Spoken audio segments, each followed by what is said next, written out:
Eh bien salut tout le monde, ici Ada, j'espère que vous allez bien. Aujourd'hui on se retrouve pour une nouvelle vidéo. Vous l'avez peut-être vu, dimanche dernier on a créé et monté un setup gamer de A à Z, donc un setup vraiment pas cher. Si jamais ça vous intéresse, que vous avez pas trop de budget, que vous n'avez pas encore vu la première vidéo, n'hésitez pas à aller la voir. Le lien se trouve en description comme d'habitude, et aussi au passage pour ceux qui se demandent, le concours du PC se termine aujourd'hui. Je vous annonce tout ça sur les réseaux sociaux juste après cette vidéo. Mais du coup concernant le setup gamer que j'ai monté, vous l'avez vu, c'est un joli petit setup, mais de mon côté j'avais déjà un joli petit fond, un joli décor. Tout simplement parce que c'est mon décor de vidéo, il y a des nanoliths, il y a des fausses plantes, il y a un joli bureau, il y a pas mal de LED, etc. Enfin bref, il y a une ambiance plutôt cool. Mais dans la majorité des cas, vous n'allez pas avoir tout ça, vous allez avoir plutôt un mur blanc avec un bureau classique. Du coup, j'ai remis déjà dans un premier temps le setup dans le contexte habituel, donc là je l'ai monté dans un autre endroit tout simplement. Et vous le voyez tout de suite, c'est quand même beaucoup moins joli, il y a beaucoup moins de décoration, j'ai aussi enlevé tout ce qui est support écran et tout ça. D'ailleurs, ne jugez pas le pied de l'écran, il y a un déménagement qui a mal tourné, du coup il s'est un petit peu abîmé. Mais enfin bref, là n'est pas le sujet. Aujourd'hui du coup, on va reprendre ce setup dans une base un petit peu plus classique, et on va faire en sorte d'améliorer tout ça. Bien sûr, on peut toujours faire un petit peu mieux, forcément si on achète plein de décorations et tout ça, c'est beaucoup mieux. Mais moi de mon côté, j'ai acheté pas mal de petits produits plutôt sympathiques pour décorer le setup, qui pourront bien l'améliorer. Et au final, vous allez voir le rendu à la fin de cette vidéo, mais franchement, ça devrait être plutôt sympathique. Bien sûr, comme d'hab, tous les produits que je présente aujourd'hui se trouvent dans la description, comme ça, si jamais ça vous intéresse, bah n'hésitez pas. Et aussi, si ça vous plaît ce genre de vidéo, n'hésitez pas à me le dire, je pourrais en refaire avec d'autres produits, ça pourrait être intéressant. Enfin bref, commençons directement cette vidéo par présenter un petit peu les produits que j'ai achetés. Donc pour commencer, moi, le point le plus important pour moi à chaque fois que je monte un setup, c'est les LED. Là, vous le voyez, ça rend pas forcément très bien, il manque quelque chose, ça manque de lumière, donc pour cela, je me suis rendu sur Amazon et j'ai acheté des petites bandes de LED. Donc moi, je me suis rendu sur Amazon et j'ai acheté comme à mon habitude des LED de chez Govee, c'est celle que j'ai dans mon setup principal. C'est une petite bande de LED de 5 mètres qui va coûter 15-20 €, ça vaut pas forcément très cher, vous avez une télécommande avec, donc ça c'est plutôt intéressant. Moi de mon côté, je gère toujours avec la télécommande, mais vous pouvez aussi gérer via une application mobile dédiée. Donc les LED, si vous n'en avez jamais mis, bah ça se présente comme ça, c'est tout simplement une petite guirlande de LED. Là de mon côté, j'ai acheté 5 mètres, je voulais prendre du 2 mètres, mais franchement c'est trop compliqué à trouver, et faites attention, si vous prenez des 2 mètres, généralement c'est pour les écrans, et quand c'est des LED spécialement faites pour les écrans, faites attention, ne vous faites pas avoir, tout simplement parce qu'il manque des LED. Parce que quand vous faites un écran, vous êtes amené à faire le contour, et du coup il n'y a pas de LED sur le côté pour ne pas les casser. Enfin bref, faites attention à ça. Moi du coup à chaque fois je prends des 5 mètres malheureusement parce que j'ai pas trop le choix. Au niveau du montage, bah c'est vraiment pas très compliqué, vous allez les mettre derrière le bureau. Moi dans mon setup principal, j'en ai mis dans deux endroits, j'en ai mis au-dessus et en dessous, mais là pour respecter un petit peu un budget assez réduit, j'en ai mis uniquement sur l'arrière. Et du coup c'est aussi ce que je vous invite à faire dans un premier temps. Donc du coup pour disposer les LED, bah c'est pas compliqué, vous allez les prendre, c'est collé en double face et vous allez tout simplement les mettre derrière le bureau. Vous faites toute la longueur du bureau, évitez de faire le côté, ça sera pas forcément très joli, et faites ça vraiment si le bureau est collé à un mur. Une fois que vous avez mis toutes les LED, bah vous allez tout simplement pouvoir les couper. Il y a des endroits spécialement faits pour ça au niveau de la découpe, faites attention à ne pas casser tout ça. Vous coupez, vous installez bien toutes les LED, et au final pour remettre le bureau correctement, bah vous avez tout simplement à le décoller un petit peu du mur, parce que si c'est trop collé, vous allez le voir à l'œil nu, à la caméra c'est pas spécialement évident de vous montrer, mais à l'œil nu vous allez vite le voir, ça va forcément beaucoup changer au niveau de l'intensité de la lumière. Donc moi je vous invite tout simplement à le décoller un petit peu du mur. Au final je trouve que ça améliore considérablement le rendu d'un setup gamer d'ajouter des LED. Bien sûr après au niveau de la couleur que vous allez choisir, bah ça va vraiment dépendre de vos goûts. Personnellement j'aime bien mettre du violet, mais là les goûts et les couleurs ça ne se discute pas forcément. Et aussi je le précise, le rendu à la caméra c'est pas du tout le même que le rendu en vrai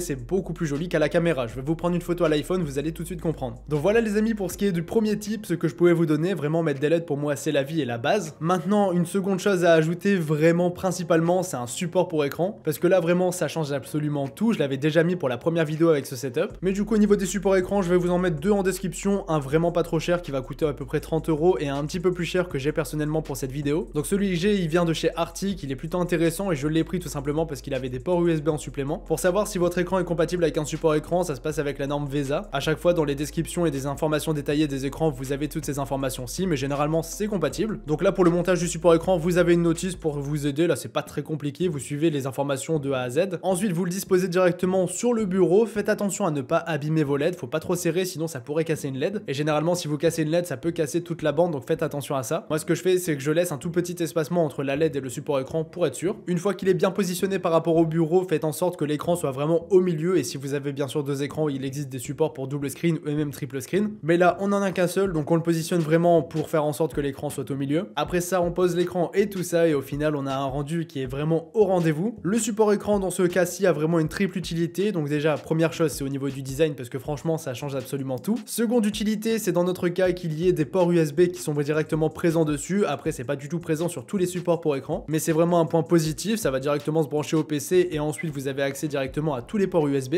Dernière utilité c'est que vous allez gagner beaucoup de place au niveau du bureau parce que vous n'avez plus le pied de l'écran pour vous embêter. Et d'ailleurs, je trouve le avant-après complètement incroyable. C'est pour moi, avec les LED, un des points les plus importants pour améliorer son setup. Et bien sûr, après, vous gardez complètement la mobilité de l'écran, ça c'est pas du tout un souci. Donc voilà pour ce qui est des supports écran, ça va coûter environ 30 à 50 euros, ça va dépendre. Bien sûr, vous en avez des beaucoup plus onéreux, mais là pour un setup pas cher, on va être dans ces budgets-ci. Et c'est vraiment quelque chose que je vous conseille à 100%. Ensuite les amis, toujours pour rester dans les supports un petit peu pratiques, j'ai acheté bien sûr un petit support de casque. Enfin celui-ci je l'ai depuis un petit moment, mais il y en a beaucoup comme ça sur Amazon. Donc le support de casque, comme son nom l'indique, c'est pour mettre le casque, parce qu'au final quand on n'en a pas, soit le casque va traîner sur le bureau, soit il va traîner sur l'écran, mais dans tous les cas c'est pas très esthétique. Là un petit support de casque comme ça en plastique, ça va pas coûter grand chose, 10-20 euros tout au plus. Bien sûr encore une fois, vous en avez des plus onéreux qui existent, avec la possibilité de recharger les casques, aussi recharger les téléphones via induction, etc. Mais là c'est pas du tout ce que je visais, moi je voulais tout simplement quelque chose de pratique pour poser le casque directement. Donc je vous mettrai un petit lien en description, bien sûr vous en avez différents types qui existent, vous pouvez aussi le coller directement en dessous du bureau, sur le côté, etc. Il y en a beaucoup de types. Là c'est un petit peu comme bon vous semble, moi j'aime bien quand le casque reste quand même sur le bureau. Ça c'est un petit peu comme le support écran, mais je trouve quand même que c'est un petit peu moins important qu'un support pour écran. Vraiment le support écran pour moi c'est la base. Mais support pour casque aussi ça peut le devenir, donc si ça vous intéresse, n'hésitez pas. On va toujours rester dans les supports, je vais vous présenter tous les supports que j'ai achetés, au moins c'est réglé. Donc il y a un support téléphone pour commencer. Ça c'est un petit peu facultatif, moi personnellement je m'en sers pas plus que ça, mon téléphone reste généralement posé sur mon bureau ou alors dans ma poche. Mais sachez si ça vous intéresse que ça existe. Et au niveau du prix c'est pareil, ça va coûter une dizaine d'euros, là je l'ai eu à 9,99 € il me semble. Mais comparé au support de casque et au support pour écran, c'est pas spécialement obligatoire. Par contre pour rester dans les supports, il y en a un autre que je trouve vraiment très cool et plutôt intéressant pour décorer le setup, mais aussi que ce soit beaucoup plus pratique. C'est un support pour manette mais aussi pour téléphone, ça fait les deux. Là de mon côté je me suis fait un petit plaisir, j'en ai pris un de chez Marvel tout simplement parce que ça décore beaucoup plus le setup. Bien sûr support manette il en existe des beaucoup plus classiques à 5-10 €, mais là pour le coup je voulais un petit peu plus mettre de budget parce que je voulais une figurine qui décore le setup mais aussi qui soit pratique. Et là je trouve que ces produits répondent plus ou moins à mes attentes, tout simplement parce que vous pouvez mettre différents types de manettes sur ce support, que ce soit Sony ou Microsoft, il n'y a aucun souci. Bien sûr le téléphone ça peut aussi passer même si c'est moins stable que pour la manette. Bien sûr moi j'ai pris celle-ci mais il en existe différents types, là ça va encore une fois dépendre de vos goûts et de vos préférences. Je vous cache pas que quand je l'ai déballé j'étais assez surpris, c'est vrai que c'est assez grand, je pensais vraiment que c'était plus petit que ça, mais au final ça me choque pas plus que ça et ça fait un joli élément de décoration pour le setup. Après est-ce que ça vaut son prix, je suis pas trop sûr parce que là de mon côté ma figurine je l'ai payé 30 €, en sachant que ça va généralement varier entre 20 et 30 €. Après de mon côté je trouvais ça plutôt cool, c'est pour ça que je l'ai acheté directement. Donc voilà pour tout ce qui est des supports etc, je sais il y en avait pas mal mais au final c'est très pratique. Ce que vous pouvez faire maintenant c'est aussi bien sûr décorer le setup avec différentes figurines, des petites peluches ou quoi que ce soit. Moi pour décorer le setup généralement j'utilise des fausses plantes et généralement je trouve que c'est le plus intéressant à faire. Il y en a vraiment différents types, par exemple dans mon setup de fond que j'utilise pour les vidéos c'est vraiment des fausses plantes complètement immenses, mais généralement on peut mettre par exemple des petits cactus comme j'ai là, ou alors des plantes un petit peu plus grandes, mais ça faut faire attention par rapport au setup que vous avez. Quoi qu'il en soit, pour moi les fausses plantes c'est vraiment un des meilleurs éléments de décoration qu'on puisse trouver. Toujours pour rester dans la déco les amis, vous pouvez aussi ajouter des petites lampes, c'est pas parce que vous avez déjà mis des LED en fond que vous n'avez pas une lampe supplémentaire à ajouter. De mon côté dans mon setup principal et du coup aussi dans ce setup-ci, j'ai mis une petite lampe de chez OK. C'est une lampe que je trouve assez intéressante parce qu'elle a la bonne taille pour un setup, enfin selon moi et selon mon goût bien sûr. Vous pouvez la régler différemment en intensité, il y a 3 réglages. Moi de mon côté je la laisse toujours en blanc, mais vous pouvez aussi la mettre en version RGB. Après je trouve vraiment que le RGB ça fait trop avec ce genre de produit, donc pourquoi pas mettre une lumière blanche, après vraiment chacun ses goûts. C'est un produit qui va coûter 20-30 € encore une fois, les prix ça varie, je les ai plus tout le temps en tête, mais généralement ça va coûter ce prix là. A noter qu'il en existe aussi différents modèles, personnellement je vous ai montré mon préféré qui se branche directement sur secteur, mais vous en avez aussi une autre que vous n'êtes pas obligé de brancher, elle peut marcher et se charger via USB,